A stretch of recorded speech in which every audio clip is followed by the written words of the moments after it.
اگه این ویدیو رو دارین نگاه میکنین یعنی یا خودتون برنده لاتاری شدین یا یکی از نزدیکانتون برنده لاتاری شده. و توی این ویدیو من میخوام تمام مدارکی که شما از روز اول نیاز دارین بهشون و باید ترجمه بشه تا مدارکی که شما باید به همراه خودتون به سفارت امریکا ببرین و برای مصاحبه به اونا نیاز دارین رو همه رو به صورت چک لیست بهتون بگم. همینطوری مابین یه سری تجربه خودم رو که در مورد ترجمه رسمی مدارک، در مورد حالا مراحل مختلفم بهتون بگم. پس با من توی این ویدیو همراه باشین. به این ویدیو خوش اومدید.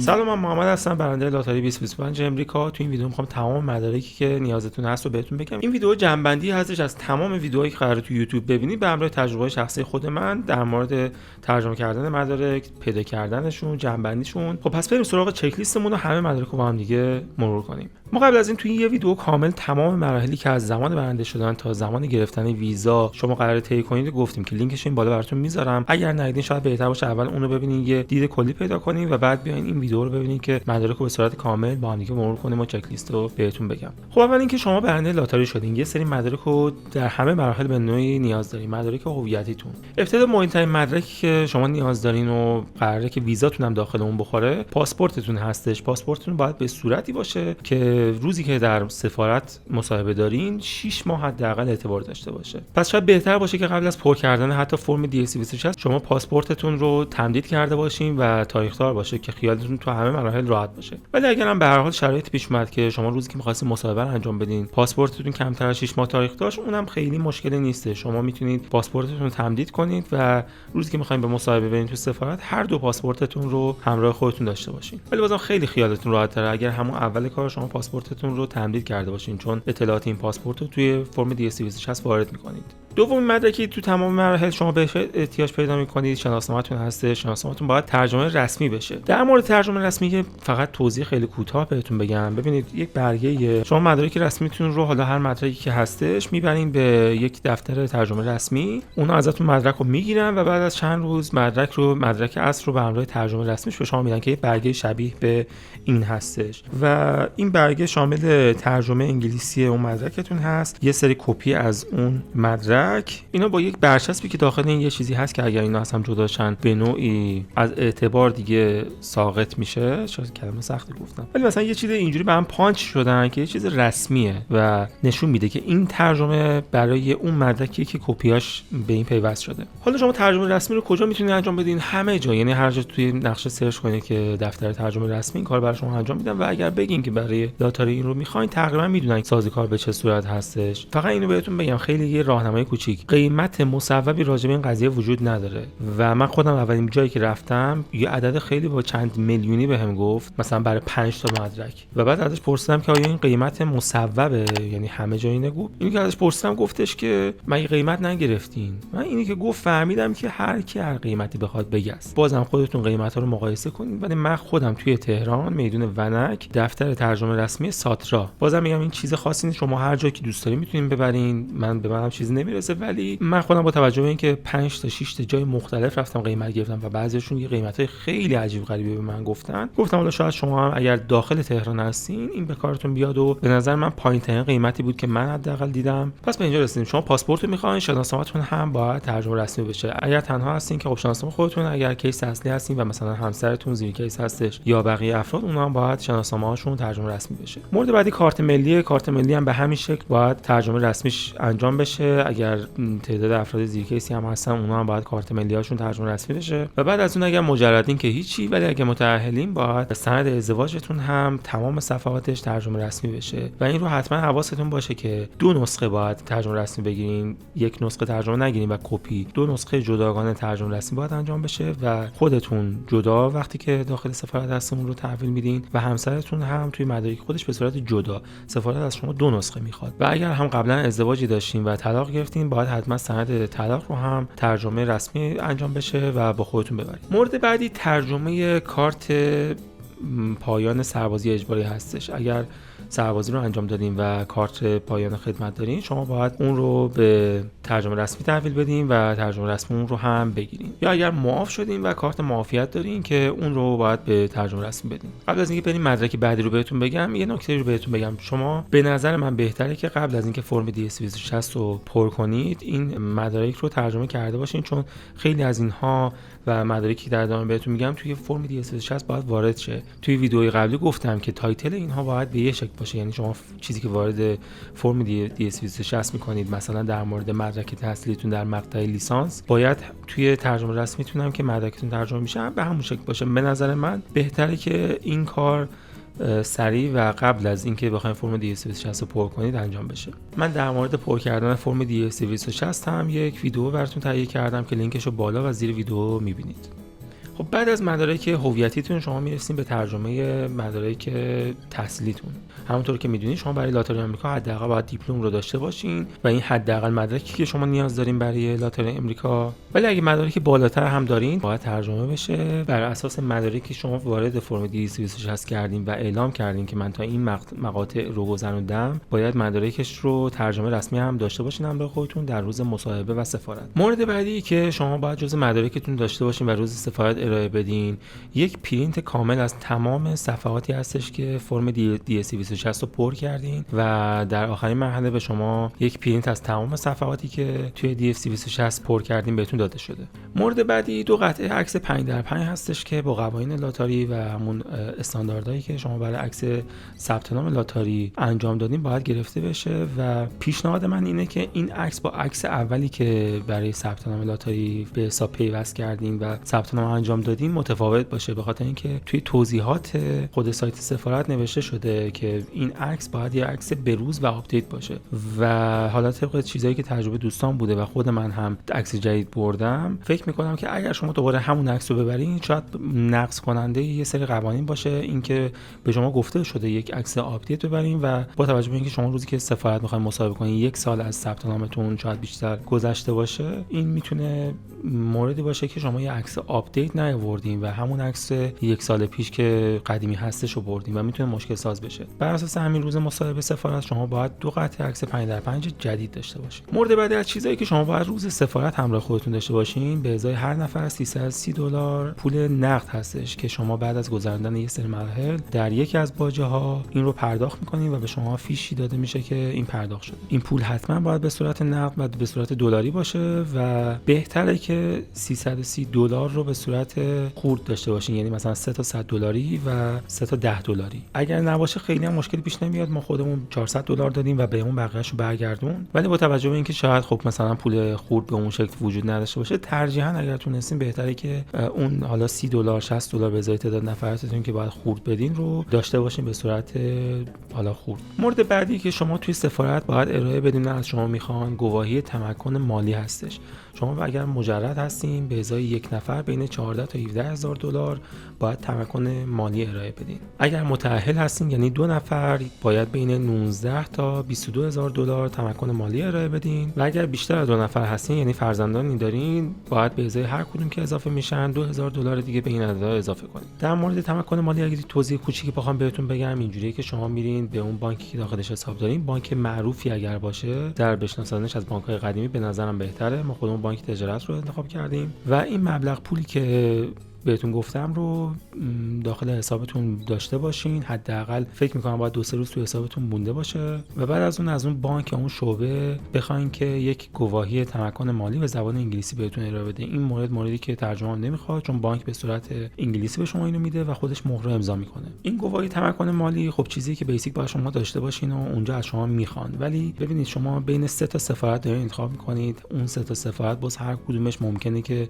تو هر روزی یک سری اوضاع خاص داشته باشه، حالا بر اساس شرایط اون کشور، بر اساس قوانینی که اتفاق افتاده، موارد سیاسی، هر چیزی که هستش. پس خیلی شرایط مختلفی، هیچ کسی به شما 100% نمیتونه بگه که امسال این سفارت این چیزا از شما میخواد یا نه. مثلا حتی ممکنه که بین این ماه با ماه گذشته یه سری تفاوت‌ها به وجود بیاد. به خاطر همین شنیده شده در سالهای مثلا در سفارت ایروان به غیر از اینکه از شما تمکن مالی خواسته شده، گردش حساب 6 ماه گذشته هم از شما خواسته شده تا ببینن آیا این تمکن واقعی هست یا نه. علاوه بر این ممکن سختگیری‌های دیگه هم وجود داشته باشه که شانس شما و روز شما اتفاق بیفته. بذارید اصلا اینجوری بهتون بگم، اصلا چرا سفارت از شما تمکن مالی میخواد؟ سفارت میخواد بدون شما پول یا دارایی رو دارین که بعد از مهاجرتتون به امریکا میتونید این رو خیلی مثلا سریع تبدیلش کنید به پول نقد و اونجا بتونید ازش استفاده کنید، حالا برای اجاره خونه، برای خرجاتون در چند ماه اولی که در امریکا هستین، و به نوعی شما قرار نیست سربار مثلا کشور و دولت بشین. پس میخواد مطمئن شه شما دارایی دارین به صورت پسنداز که میتونید از اون در چند ماه اول استفاده کنید. حالا ممکنه که سفارت ابوظبی به یه شکلی این رو بخواد مطمئن بشه، سفارت آنکارا به یه شکل و سفارت ایروان هم به یه شکل خاص خودش.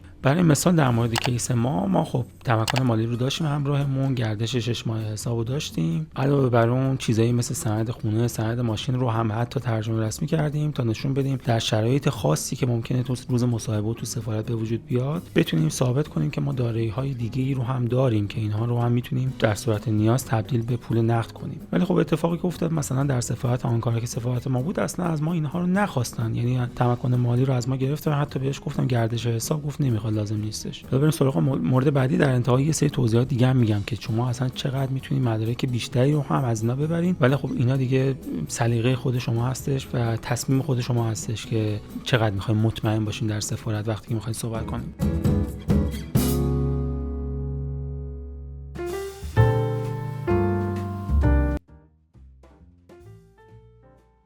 مورد بعدی که شما تو مدارکتون باید همراه خودتون داشته باشین در روز سفارت پوشه مدیکالتون هستش. من توی ویدیو دیگه به صورت کامل در مورد مدیکال لاتاری صحبت کردم که لینکش بالای تصویر و زیر ویدیو هستش. ولی شما بعد از اینکه واکسناتون رو در ایران دریافت کردین و بعد از اون کارت زرد و کارت بین‌الملل رو به اصطلاح بردین با خودتون به مدیکال، اون کشوری که درش قرار مصاحبهتون انجام بشه و اون پروسه مدیکال انجام شده و پوشه مدیکال به شما داده شده، یه پوشه‌ای هستش که در بسته هستش و شما نباید اون روز تا روز مصاحبه باز کنید و این پوشه همراه شما هست توی مدارکتون که میبرین مصاحبه. وقتی اونجا میرسین از شما این پوشه رو میگیرن و خودشون باز میکنن یا حالا به شما میگن که جلوی اونها این پوشه رو باز کنید و اون مدارک هم پیوست مدارک دیگه‌تون میشه.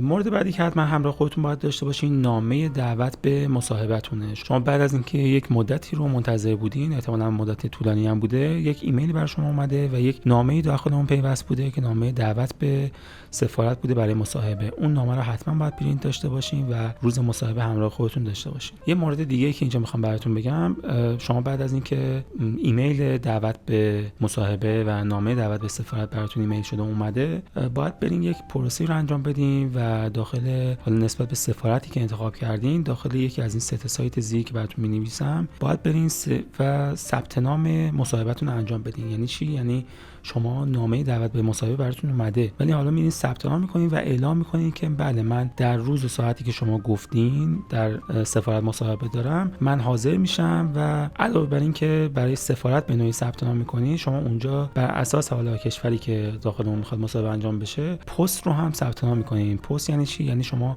اگر مصاحبهتون خوب پیش بره و قرار باشه ویزاتون داخل پاسپورتتون قرار بگیره، این باید بعد از طی مثلا یه هفته از طریق اداره پست برای شما پست بشه به یکی از دفاتر پستی. مثلا حالا اگه بگیم داخل ترکیه مصاحبهتون و آنکارا مصاحبهتون هستش، پاسپورت شما نگه داشته میشه و از طریق اداره پست برای شما به یکی از ادارات پست آنکارا ارسال میشه و شما میرین اونجا بعد از مثلا تقریبا حالا 4 روز 5 روز هفته و پاکت پستی رو تحویل میگیرین. داخل اون پوشه است و پاسپورتتون که ویزا داخلش هست. و خب شما تو این پروسه‌ای که الان میایین ثبت نام مصاحبهتون انجام بدین و اداره پست رو مشخص میکنید، بهتره که از اون برگه های ثبت نام و اداره پست هم یه پرینت داشته باشین همراهتون تا روز مصاحبه به مشکلی نخورید. مورد بعدی که به نظر من خوبه که همراهتون باشه، شما توی فرم DS260 یک آدرسی رو اعلام کردین به عنوان آدرسی که قراره که گرین کارتتون در آمریکا براتون پست بشه. حالا این ممکنه که آدرس خونه یکی از اقوامتون باشه، یکی از دوستاتون باشه یا حتی یه هتلی که شاید بخواین اونجا برین و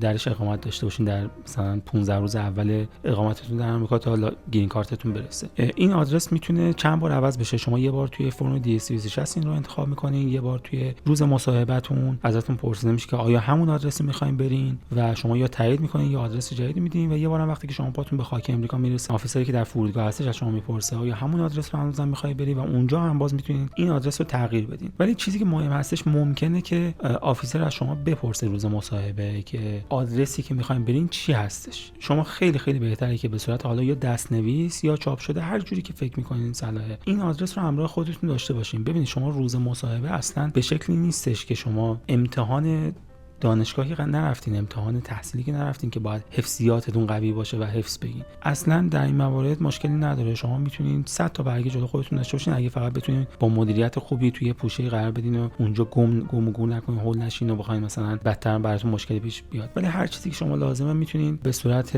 دستنویس یا چاپی داشته باشین و اگر از شما پرسید که آدرسی که میخواید در امریکا بهش برید چه آدرسی هستش، میتونین نگاه کنین و بگین من میخوام به این ایالت، به این شهر، به این خیابون برم و اینجا میخوام اقامت داشته باشم تا گرین کارتم برسه. پس این آدرس رو برای خودتون داشته باشین. من خودم کاری که کردم این بود که بعد به غیر از همه مدارکی که گفتم همراه هم بود، یک برگه آچار دیگه نوشتم، تایپ کردم و داخلش همه اطلاعاتی که ممکنه اون روز به کارم بیاد از کیس نامبر بگیریم تا شماره ها، کد ملی، شناسنامه فلان فلان، همه اینا رو نوشته بودم. بعد به این آدرسی هم که می‌خواستیم بریم رو دوباره اون پایین نوشتم. البته که از ما نپرسیدن اصلا، ولی اگرم من دیدم که بعضی از کیس ها ازشون این سوال پرسیده شده و حتی دچار مشکل شدن سر همین قضیه. یعنی مثلا در سفارت ایروان آفیسر ازشون پرسیده که کجا می‌خواید برین و وارد کردن توی DS260 و حتی میدونستن کجا می‌خواستن برن و هول شده بودن و اون آدرس رو نتونسته بودن درست بگن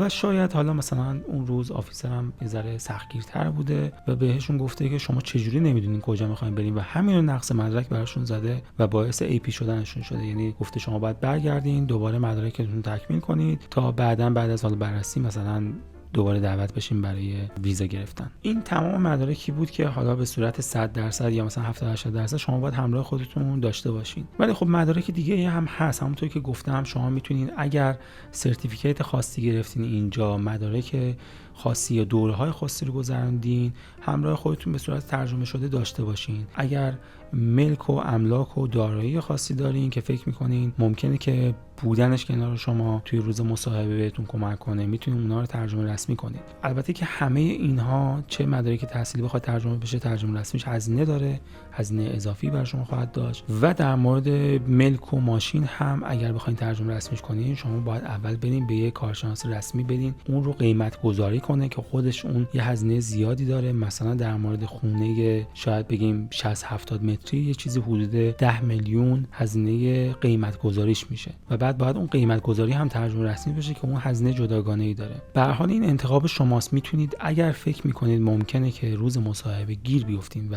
سر تمکن مالیتون بخوان بهتون گیر بدن یا مثلا ممکنه صحبتتون به جایی بره که نیاز باشه شما چند تا مدرک دیگه رو کنید، مثلا بگید من این دوره خاص رو گذروندم که این میتونه به صحبتتون کمک بکنه، میتونید اونها هم ترجمه کنید. هیچ اجباری نیست راجع به اینها، ولی بر اساس تصمیم خودتونه، بر اساس سفارتی که در اون مصاحبه داریم و بر اساس اتفاقاتی که در سالهای گذشته در اون سفارت افتاده. این تمام مدارکی بود که شما برای لاتاری، چه برای پر کردن فرم DS260 چه برای مصاحبه در سفارت امریکا نیاز دارین. ولی بازم اگر هر چیزی جا افتاده یا اگر بر اساس کیس شما شرایط خاصی براتون به وجود اومده، خوشحال میشم که کامنت برای من بنویسین. من سعی می‌کنم به همه‌شون جواب بدم. یعنی ویدیو رو تا اینجا دیدین واقعا ممنون میشم که ویدیو رو لایک کنید، کانال رو سابسکرایب کنید. ویدیوهای دیگه در مورد لاتاری من داخل کانال دارم که مطمئنا میتونه به شما کمک کنه. امیدوارم در این مسیر بهترین اتفاق برای شما اتفاق بیفته. روزتون بخیر.